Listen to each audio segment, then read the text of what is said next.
পাই না কেন, ওর চাকরি হয় আমার হয় না কেন, ওর ব্যবসায় লাভ আমার লস কেন, ওর বউ সুন্দরী আমার টাকা লাগে না, আছে না নাই?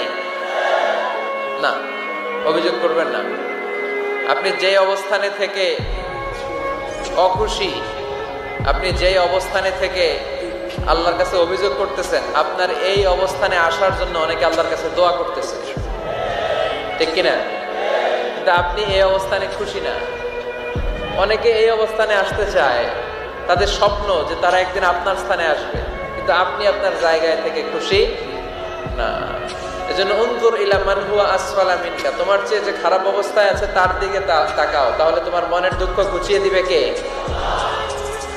আপনার চেয়ে যে খারাপ অবস্থানে আছে তার দিকে দেখেন কি অবস্থা। আপনি এইটা চান ওইটা চান, কত কিছু লাগবে আপনার। হসপিটালে যে দেখেন ক্যান্সারে আক্রান্ত রোগীদের কি অবস্থা দেখেন।